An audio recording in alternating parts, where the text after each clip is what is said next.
আসসালামু আলাইকুম।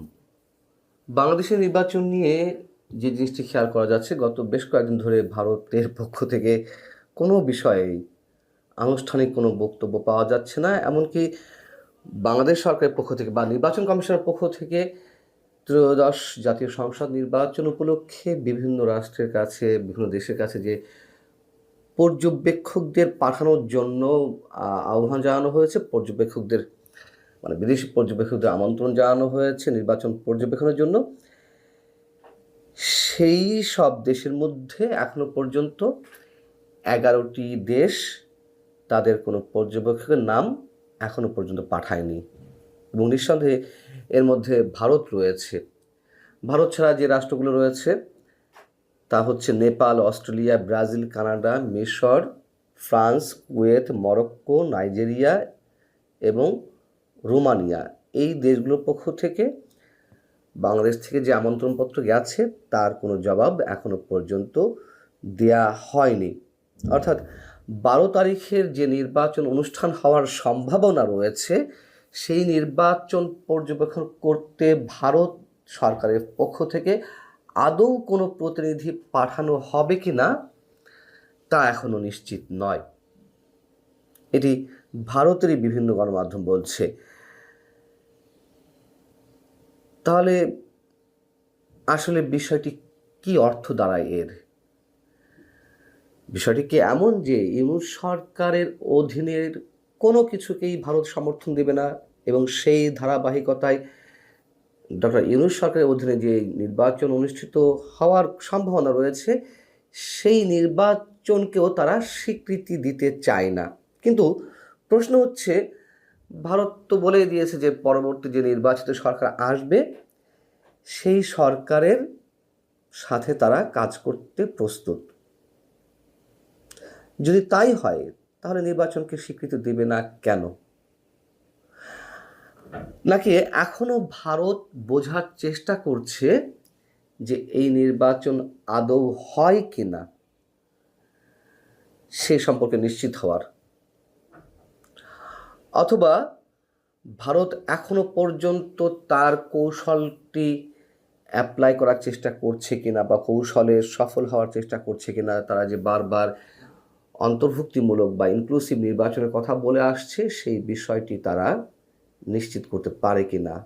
যদিও তারা বিএনপির প্রতি এক ধরনের সমর্থন দিয়ে দিয়েছে, হ্যাঁ, একটা ফ্রি ফেয়ার ইলেকশন হলে তো বিএনপির জিতে যাওয়ার মোটামুটি নিশ্চয়তা রয়েছেই, তবে তারা বারবার ইনক্লুসিভ নির্বাচনের কথা বলছে। যাই হোক, এদিকে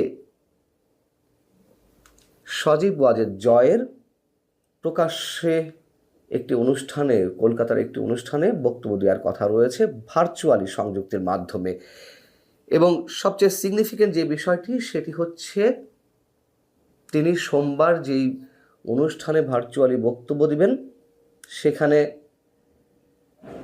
ভারতের কেন্দ্রীয় সরকার যে দলের, বিজেপির নেতারা থাকবেন, বিরোধী দল কংগ্রেসের নেতারা থাকবেন, কমিউনিস্ট পার্টি ইন্ডিয়ার সেই দলের নেতা থাকবেন, কিন্তু পশ্চিমবঙ্গের যে শাসক দল তৃণমূল কংগ্রেসের কোনো নেতার থাকার কোনো সম্ভাবনা নেই। তার কারণ যে আমন্ত্রণপত্রটি করা হয়েছে তাতে তৃণমূল কংগ্রেসের কারোর নাম নেই।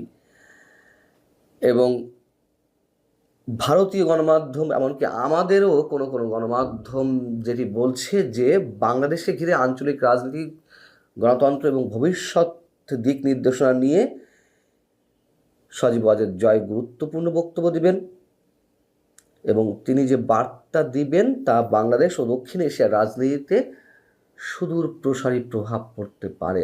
কি বক্তব্য আসলে তিনি দিবেন, এবং এই নির্বাচন ঘিরে কি বিশেষ কোনো বক্তব্য তিনি সেখানে দিতে যাচ্ছেন আমরা জানি না, তবে এই ধরনের ইঙ্গিত ভারতের গণমাধ্যম দেওয়ার চেষ্টা করছে। এবং তারা যেটি বলছে যে এটি ভারতে প্রথমবারের মতো সরাসরি ভার্চুয়াল বক্তব্য সজীব ওয়াজেদ জয়ের, যা নিঃসন্দেহে একটি ঐতিহাসিক মুহূর্ত। এখানে ঐতিহাসিক কি ঘটতে যাচ্ছে আমরা জানি না।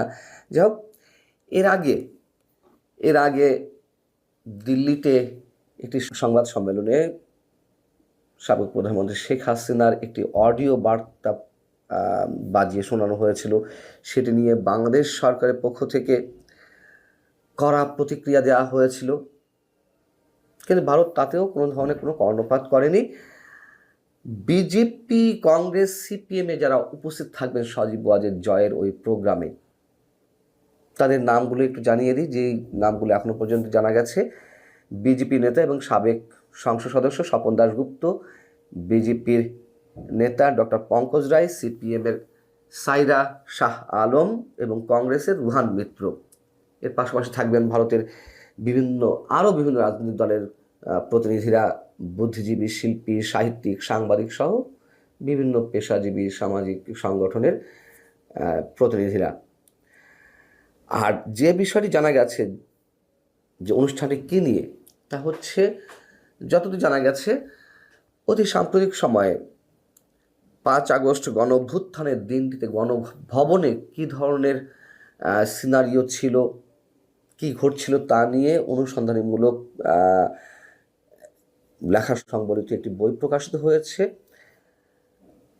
সেটির শিরোনাম ছিল ইনশাল্লাহ Bangladesh, the story of an unfinished revolution. এই শিরোনামে প্রকাশিত হয়েছিল এবং যেখানে বলা হয়েছে যে ভারতীয় এক কর্মকর্তা ওই দিন সকালে শেখ হাসিনাকে ফোন দিয়ে বলছেন যে আপনি গণভবন ছাড়ুন, নইলে মারা পড়বেন।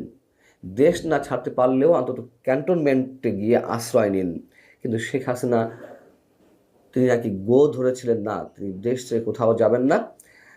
এবং ওই দিনই গণভবনে একেবারে উচ্চ পর্যায়ের প্রতিনিধিদের নিয়ে আইন শৃঙ্খলা পরিস্থিতির একটি গুরুত্বপূর্ণ বৈঠক অনুষ্ঠিত হচ্ছিল, যেখানে সেনাপ্রধান জেনারেল ওয়াকারুজ্জামান সহ বিমান বাহিনীর প্রধান, নৌবাহিনীর প্রধান, পুলিশ প্রধান এবং জাতীয় নিরাপত্তা সংস্থার প্রধানেরা উপস্থিত ছিলেন এবং সেখানে অনেক অজানা তথ্য উঠে এসেছে। যাই হোক, জয় কি বলতে চান সেই অনুষ্ঠানে, সেই পর্যন্ত হয়তো আমাদের অনেককেই অপেক্ষা করতে হবে। ভালো থাকুন সবাই, আল্লাহ হাফেজ।